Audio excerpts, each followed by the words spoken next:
I could have never imagined that what started as I need to lose weight would turn into I need to lose weight and donate a kidney to my son. I had a job where I walked a lot and I was pretty active at my job, and I changed careers, got a job behind a desk, but didn't change my eating habits, so I packed on a lot of weight. It was Christmas of 2014. My son, his name is Axton.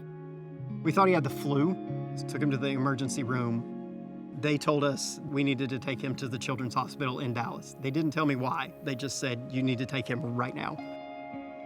We spent the first 3 weeks in the hospital, and they told us that it was chronic renal disease. That means it wasn't gonna get better, it was only gonna get worse. And after that, he had complete failure. They said he's gonna need a kidney transplant. I mean, there was never any question. I looked at my wife and I said, he can have one of mine. But I was very much overweight, and they would not let me donate at that moment. His diagnosis came along, it changed everything. It changed my motivation, it changed my goals.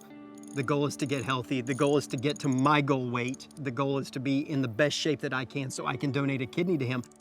And I got started with cycling because I knew I needed to lose weight, and I tried to think back to anything that I enjoyed that was active.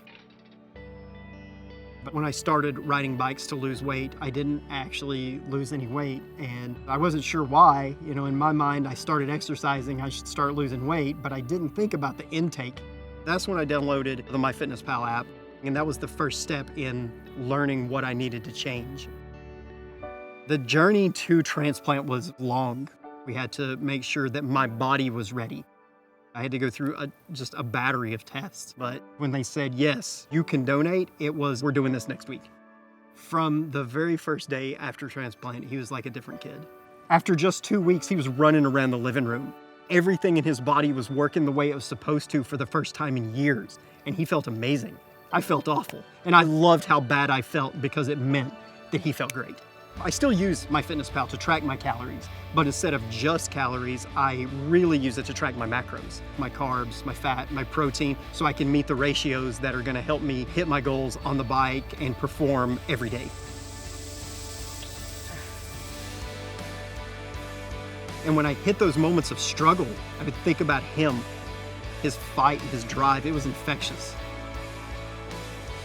Now, I've given him this new life. Now I have to stay around for it.